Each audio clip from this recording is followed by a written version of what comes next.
Welcome back to the Self Care Zone podcast and the Leaders of Leaders series. Today I'm here with Blake Alexander, State Manager from My Care Talent. G'day, Blake. G'day, Brett. Nice to finally chat with you. I know we've had a few conversations in the past, but it's a great opportunity to jump on the podcast. So thankful to be here. Yeah, thank you. So, mate, you're in that recruitment side, and you interact with a lot of business leaders and you know managers from allied health. What are some of the things that you're seeing that leadership is getting wrong in today's community services industry? Yeah, definitely. So we work with multiple providers, not just across allied health, but nursing, aged care, social work, support workers as well. And yeah, there's big trends of obviously larger organizations. Sometimes they're promoting the wrong leaders out of basically retention, people leaving, they don't have a substitute or a person, so they quickly upskill. And sometimes that is a massive gap Yeah, because you have someone who hasn't had that experience before, or they're not in a position to spend that time to train them to get them equipped to be that leader. So I've seen through with a lot of early career clinicians who within a year and a half, 2 years, they're stepping into clinical lead roles. They're just quickly moved into it so quickly that they haven't got the foundations and skills, and they're still learning how to be a therapist in the first yeah, place. So um, yeah, it's just definitely different. You've got different styles of leaderships as well throughout, different ways, different approaches, and yeah, it's impacting and shaping all these future clinicians. So it's such an important, vital role as a leader, and you're seeing ethical workplaces and practices, and the ones that are doing well, they're attracting, they're growing, and you can see them expand. And at the moment, I'm seeing a massive big trend on new up and coming businesses that are growing so rapidly because they have the leadership and the strategies right from the beginning. And you're seeing a lot of these bigger providers that are slowing down and falling behind because the leadership, the feedback, people talking in the industry, they're not building a great name on themselves, and people that are working for them aren't having those opportunities. They're not getting coached, mentored, having that time career progression opportunities, and just having a good leader. So they're looking elsewhere. Their foot's out the door. so then, if the bigger services aren't quite getting it right and they're being left behind, what sort of things then could they be doing to catch up to the crowd? Yeah, no, great point. So, a few different ways. So, taking those feedbacks when someone's leaving, actually having an exit interview, understanding why someone has left the industry. And I know in my industry, I've worked under some great leaders, but also some absolutely horrible ones. And it just comes down to sometimes it's just a personality clash, and Yeah, you'll see that, you'll get that. Sometimes people just don't get along. I know there's people who I've just haven't been able to work with no matter how hard you try. It's just something's in the air, you just don't get along. Sometimes it comes down to management styles, each individual person needing a different approach, and they just haven't been able to work under that leader. So it could just be upskilling the leader in different styles of leadership so that they know how to adapt based on the therapist coming through. If it is experienced clinician who's older than them, who doesn't want to work under someone younger, or if it's a new grad coming through and they've never trained new grads, they don't have the patience for it. It's having that understanding, and maybe it's just going, cool, I don't know how to train them, we need external supervision. So exit interviews, I would say, really important, but also just looking at the problem, going through your leadership team, doing team days, doing training days, having those opportunities, spending that time, because the leaders are the ones in your business that are managing your staff on the ground floor day to day, and they're the ones that will be pretty much running your business. So you want to make sure that they're well equipped to train the people. And if the people are happy to work under those leaders and they're upskilling and training your people, your retention is usually going to follow very beneficially as well, because people want to work for those leaders in the industry, and you'll see great names and great people out there that people want to work for. And if they ever do leave your business, and if they do start something on their own, which I've seen recently with a few companies here in Perth, lots of people will follow them and go work for them again, which means you now have a massive hole in your business of, say, if you're a larger organization, 10, 15, 20 therapists who've all of a sudden left, and you've also lost leadership. And most of the time it's hard to find leaders, especially how much you have to pay for them.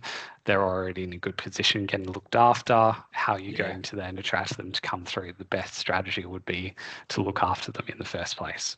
Yeah, for sure. And also too, I can imagine if you've got, a number of practitioners leaving, you've also got a large number of participants that are leaving and following them as well. Yeah. So loss of revenue as well. No, definitely. And that's something that I've looked at recently within my own industry in recruitment, because it can be quite cutthroat and recruiters have a bad name. I'm 100% advocate for that.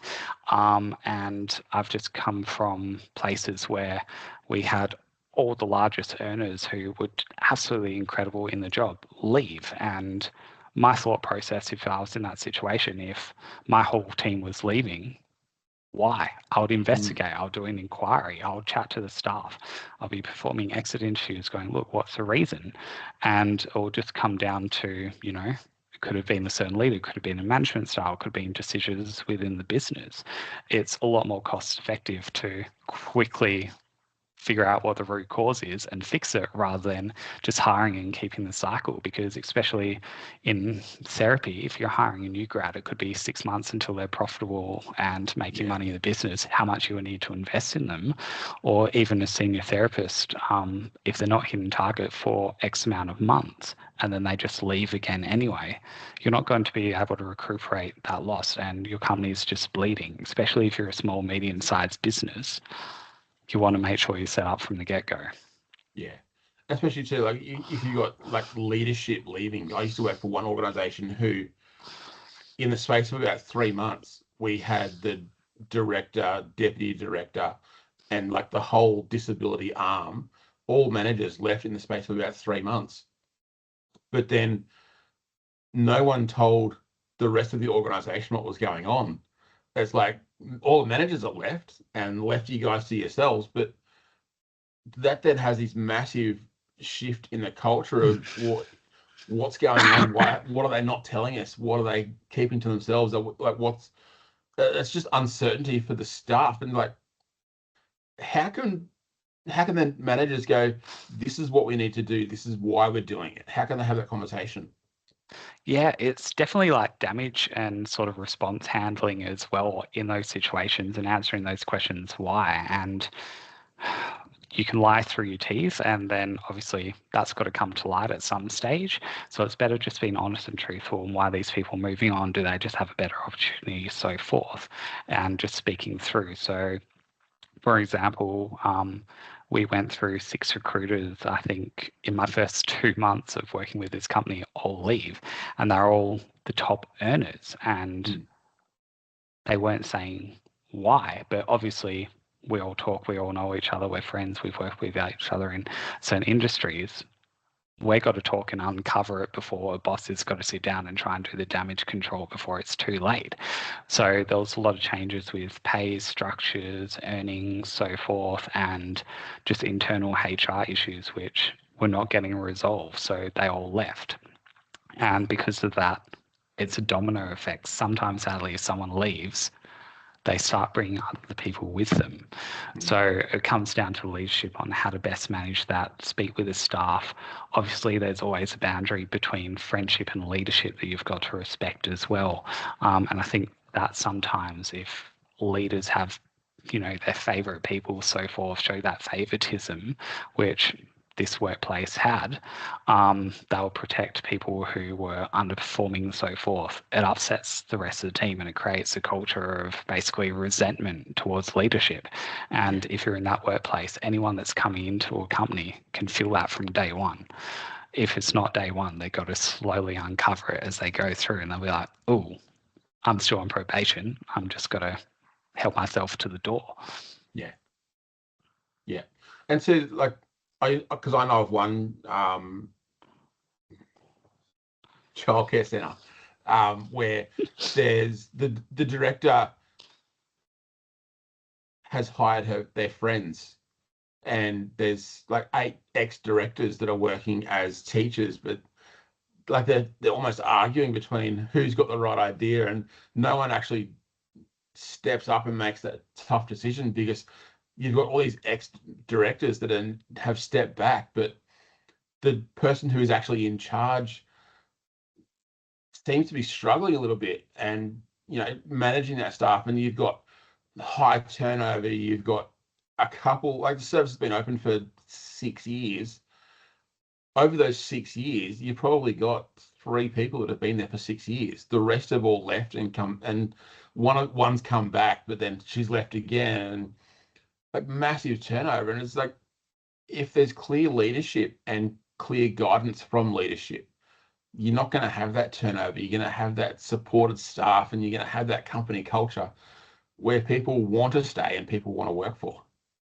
No, definitely. And same situation on that. I've seen that before. I know that there's companies that just have a damaged reputation, where I've worked with them and I've tried to recruit for them, and I've just had to be blunt and just say, look, you've got a horrible name out in the industry, and everyone that I'm talking to that's aware of you will not work for you. And it's hard to recover from that. But going back to what you were saying, sometimes if there's too many people with the same hat, it's you all do things differently. So it's coming down to, I guess, the next senior level of management to control, look at that, maybe do some sort of restructuring to basically have everyone on a level playing field, or going what ideas are working, what's not. But I've seen that time and time again as well, unfortunately. But as you said, coming down to the values and that side of things in leadership, the companies that I know that have the best retention or the best hiring and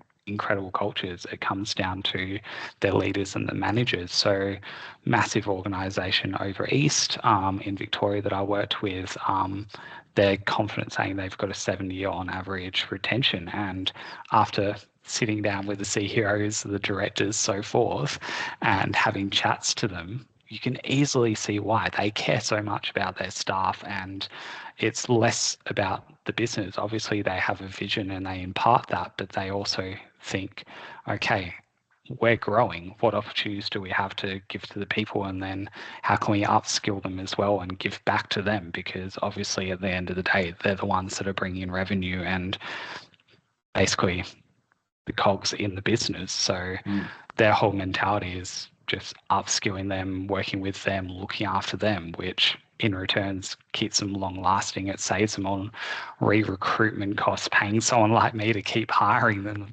And yeah, you can do that, but at the end of the day, your best recruitment strategy is always retention. And another company from day one, as he was building and going forth, he had his vision, he had his goal, he knew what he wanted, he knew the team that he wanted to hire. They're all still going. They've got an incredible culture. They're all working together. They're all having a laugh. There's nothing negative in that business. And he's built probably the perfect, I would dare say, just family of therapists. And it's because he sat down from the get-go, him and his wife planned it out. He knew what he wanted. He knew the type of person he wanted to bring in the business. He was like, yes, it's good to bring experience in, but sometimes at the same time, it's maybe better just getting someone who doesn't have bad habits and training them up and hiring for culture rather than experience. So that's the things that leaders need to decide as well, because I know it's bad to say, but you can't always train someone in the way that they are. They've got their human nature. So if you're hiring someone who's not a cultural fit, that could definitely impact, and it's up to the leaders to move around that and navigate that. I've gone in to manage a team, and there was a black sheep. The owner of the company did not want to deal with it and was basically like, she's going to need a little bit of help, but didn't paint the full picture. So I've come in and I've realized this is beyond my level. You set me up to fail, but also like you brought me in the wrong way to have had me to fix the situation. And it's like, yes, I was happy to. I love this stuff. I love conflict handling, all that side of things, but it's a bit past my level of leadership. This is now a supervisor, the boss problem. It's not just your general team leaders or your leaders in the business. So having that understanding of and having those processes for your leaders to sort of understand when they're in these situations and having a clear line of command comes back down to obviously directors, owners, CEOs, and, clinical leads, allied health leads, into basically your team leads, so forth, and how that sort of gets rolled out and put through. And it's the same if there's business changes, structural changes. There's a few companies who have gone through a big shift in processes. They go through mergers, they get bought out by other companies. It's up to the leaders to really encourage and help the people go through, get an understanding of the process. Otherwise, they've got to be scared, they've got to be afraid, they've got to resent coming to work, and you're going to lose them. And all of that, lack of communication, that then feeds into the culture of we need to, leave. This is going to drive the recruitment cost because the culture is starting to die off. And, that then leads to, like the service you were saying before, but the bad name. They're then going to have to pay overs to then hire a decent staff member that's not probably the quality they want, but just to get someone in the seat to do the job, they'd have to pay well over what that person would be getting the free market. No, definitely. Or they've got to have to hire someone internationally that doesn't know the company, which means they've got to have to spend more in training because they might not know NDIS, home care packages, so forth. Yeah. So it's even more of an investment, as you said, and more of a cost to the business. But coming back to communication, obviously there's stuff that we cannot communicate, or we have to communicate in such a delicate way to not upset and mitigate everything going through. So it's one of those ones where as leaders we've got to sort of be a bit more strategic in the way that we communicate, and coming back and circling back to the ways of leadership and the ways that we can communicate to certain staff. Each individual is different. So some people you might not have to sugarcoat. Sometimes you have to sugarcoat, put a cherry and whipped cream on top, so that they can process it gently. So yeah, communication is so vital in leadership, and I think that's something that a lot of people struggle with, and it comes down to our personal lives as well, how we communicate what we're doing, frustrations at work. If we're coming home, we talk about burnout in allied health. If we can't actually switch off, then that's got to impact our home lives as well. So that's down to basically our leadership and our team and our culture to manage. So yeah, we're happier in that long run as well. Yeah. So then, going to that leadership, that burnout of families and everyone around us, that how then does leadership step up and go, actually, we need to do more for this cohort of staff or for the company? How can then they go, well, what do we need to do? No, great point, and something that I've spoken to you about previously, as well as a few other leaders in this industry. There's incredible OTs that focus just on this topic, as well as you've got your psychosocial well-being, but then you've got like burnout strategies, and it comes into what your company can and cannot offer, but also leaders, how we manage situations as well, and basically educating your team in the right way, just seeing what's their issues and their frustrations they're struggling with. Time management, what do I need to put in place as a leader? Do I need to spend that time to coach them, see what they're doing, where they have to focus their time, just going, look, this is important, do this at the end of the day. If you've got time, these are your priorities. So there's companies that basically have internal admin to literally just manage the day-to-day, because a lot of feedback that I get sometimes from clinic owners is they're chasing and treating their staff like babies because they haven't been trained, they haven't learnt through university on how to pretty much manage their calendar, rebook referrals and manage that side of things, or they've come from a provider that does everything for them, but they've gone to another business that doesn't. So it's that coaching piece as well, and how we sort of resolve those situations so that they're not working late. If you're seeing a therapist like basically working after hours writing reports, then you've got an issue, and it's like, what do I need to do as a leader to solve that? My billable's too high. Am I setting unrealistic expectations? and just spend that time to really sort of sit down with them, coach them through. And those are the leaders that do well. Those are the companies that have great success, because you're taking that care, you're working ethically, you're working with your team, you're taking their feedback on board and basically implementing that through. Because sometimes we're just lens through, we're working at a different level, we're working on different things that we don't see the day-to-day, and having that feedback, that open sort of space and communication can really benefit us as leaders. Yeah, cool.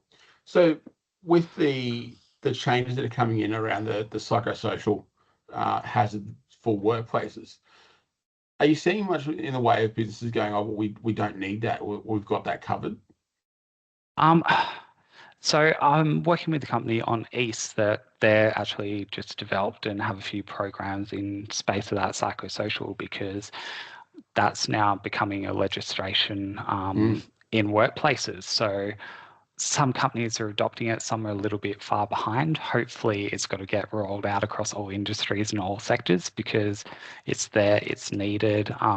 There's some incredible mental health companies and organizations that have that psychology background. So it's just like the day-to-day in nature. But sadly, sometimes it's just not all there, and it's not a first process for a company. They need to keep the lights on. They need to, line their pockets. So I think hopefully in the next year or so, everyone came together when the NDIS funding changed. So hopefully this will be the next topic. More and more clinics, owners, and just general therapists as well, they're talking to each other, they're working together, which I guess out of such, a frustrating situation has been a big blessing, is that collaboration between companies, which might not have happened before. So hopefully as people talk, people go through, this will start rolling out and just becoming second nature.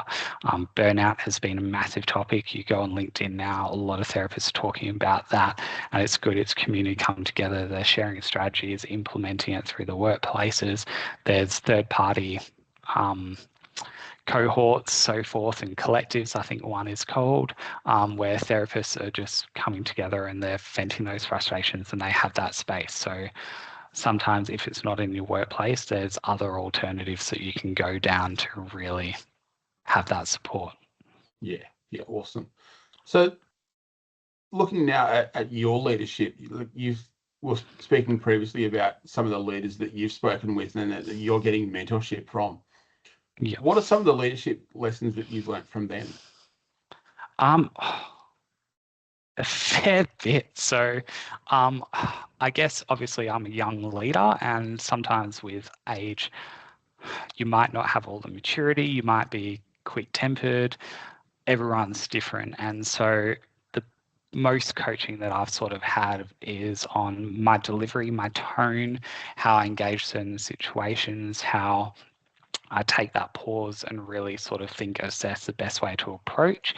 Because sometimes if we're a reactive leader, that can cause the situation to kind of erupt and go quite bad. So I've seen leaders where we used to do this thing called a pipeline, and I absolutely hated it. And most of the workplaces hated it because yes, it was good for some people, but it was also demoralizing for others. We'd sit in basically like a little therapy circle and we'll chat about what businesses we've got, how we're doing for the month, how much revenue we're making. And obviously you've got high performers and you've got low performers in a business. And if you're in a space as someone who's not doing well and you're having to basically say that you're not doing well is quite confronting. So in my eyes, that should have been a safe space and a private space where you're more so doing one-to-ones rather than an open floor. And what was more distressing was the manager was also belittling people in kind of a very interesting way. It was like demoralizing, but trying to keep it humorous as well. The people that were underperforming. And I was just so blown away by that. Never seen a situation like that. And I honestly thought that would be something that would be back in hospitality, not in, healthcare and that side of things. So it was quite distressing to see and made me as a leader go, I don't ever want that. Like, yes, there's got to be tough conversations that you need to have, but there's a way to deliver that as a leader, where you take someone aside and basically, is it they're just not good at the job, or is it stemming from something else? Like, do they have issues at home? Like, that's your job. You're in that position to help these people, and your role is leadership. So you need to take that time to see what's going on. I've had people who had so much in their personal life which was impacting work. So I had to make that decision. Is this right for them? Sit down with them, see if there's anything that we can do. Do they need more time work from home? Do I need to take work from them? So forth, or just bluntly go, look, is this the right career path for you at the moment in your life? And those conversations are hard, and that's why we generally get paid more as leaders to go down that route and have those tough conversations. But if you don't have them, the roll-on effect can be quite distressing. Someone might just explode in the workplace one day and just basically they're going through so much that they just lash out, and then obviously that causes issues with a greater team if it's done on a floor or in open. Or let's talk about healthcare. If someone's just then impacting the patients that they're working with because they're not in their best version of themselves, and they're not doing their best work to then impact the family members that they're working with in the community. Yeah, okay. Because Ward's now started doing Fireman Fridays, post on LinkedIn. That's cool. And his one this morning was, you're standing there with 50-meter flames and a little garden hose, but you're not spraying the ground where the fire is, you're spraying up above. And it's like working out where your pressures are coming from in terms of your business. Is it the big fires, the recruitment, the turnover? Are these things, yes, they're big, but are they manageable? Or are you worried about the embers that could start spot fires and then build to bigger fires later on? Really great analogy. Obviously, I butchered it, but how can you use other things to then build a business or to change a business perspective? It was like, yeah, that's pretty cool. No, that's actually a good point. And I guess it comes back into, like, as we're talking about, going back to the focus on leadership, is some of us, we've changed careers into different things. I know I've gone from chefing to mining to recruitment, and I honestly thought I was doing HR, but somehow fell into recruitment, and it's actually been a blessing. I do love it, but not what I was going in. I thought I was going to help people internally in businesses, but now I'm helping people externally, and I think that's more rewarding. But through those past experiences and past careers, you do adopt different ways of handling different situations. And I think some of the best leaders I've worked for have had that. They've had all these different past exposures, whether they'll be firemen's like Ward, or who knows, they could have been an ex-nurse now going into something different. You don't know. I've had personal trainers who've gone into chefs, who've then gone into HR, who've then done something else down the line with occupational health and safety. And all those walks of life can really shape you, the way that you handle certain situations, and it broadens basically your horizons on what you know, what you don't know, how to react with people in different situations. And I guess in different industries, people are different. Like, you've got your blue collar workers, you've got your white collar workers, and how you interact and handle them is completely different. So I guess it kind of fast tracks you in management, in a sense, where because you've gone from, say, quite extreme situations to now, it's someone's caused a paper jam, for an example. It's just like a lot easier sometimes to manage, and you just don't see it as such a big issue, and you can just control that situation a lot simpler, rather than just losing your temper, going guns blazing. It's just like, this is such a small thing compared to everything else. You just walk over it, just go, cool, done, problem solved, so forth. Or, in, let's say, the nursing world, sometimes there's quite extreme situations that happen out in regional hospitals, so forth.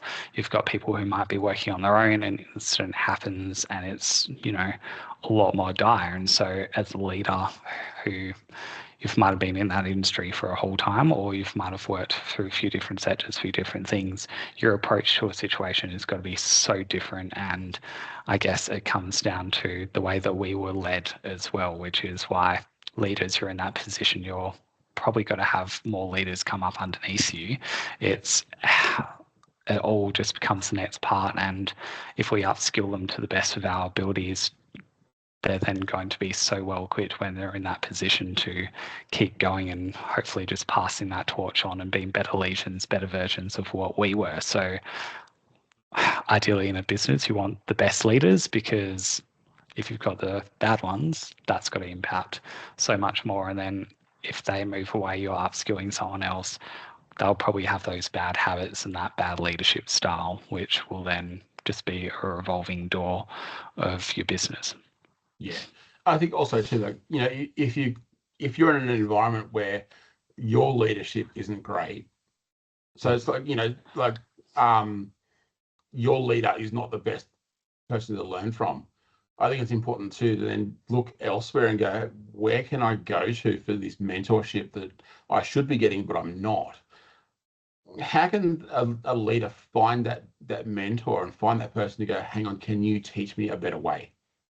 Yeah, so this is something that I've went out and done on my own. I've done a lot of self-development courses, but obviously sometimes internally in the business, if it's a large organization, hopefully they're doing that internally, but some people want more. Some people might just be like, no, there's something else I need to get. So LinkedIn, funny enough, has courses.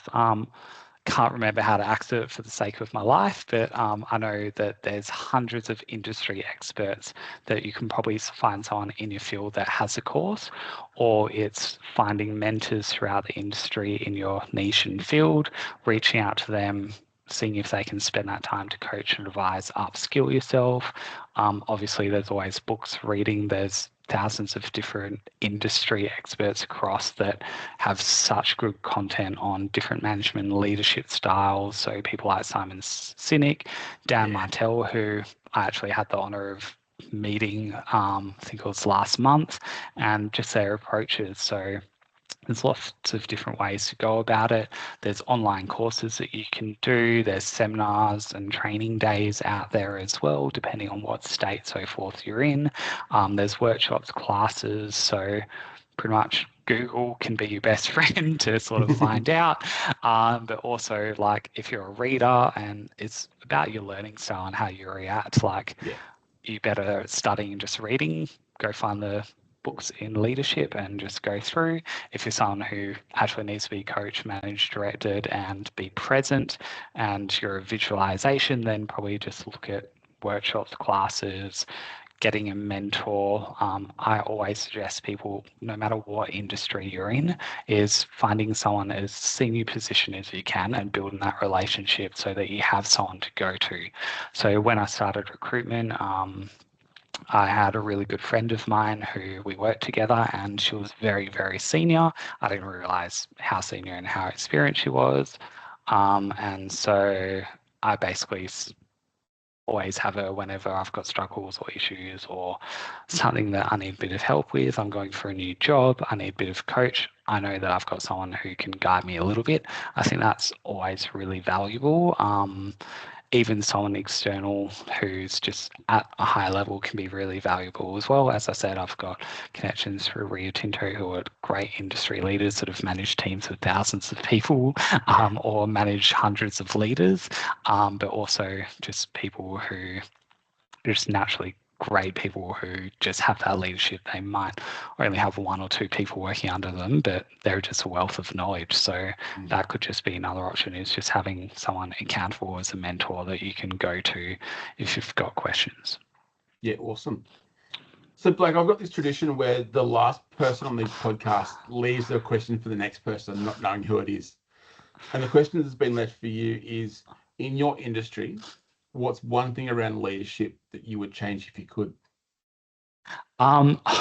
There's quite a few, but to put simply, it would be better leaderships in the industry and better training for up and coming people. Recruitment probably has one of the highest turnovers in any industry that I've seen. As I just said, one of the last companies I was working with, we went through 6 people in a span of a month or two from me working there. And I would say basically you don't want that. You don't want that in any industry. You don't want to be working under an environment like that. So it would be, yeah, just being a great leader, instilling that leadership, and basically if we can change that throughout our industry and what a leader is, who we promote into leadership, and how we develop them as leaders. Yeah, awesome. Very good. Thanks for your time today, Blake. No worries. If anyone who wants to get in contact with Blake, I'll put Blake's contact details and the contact details for My Care Talent in the show notes. And remember to look after others first. You need to look after yourself first. Have a great week, and I'll see you next time.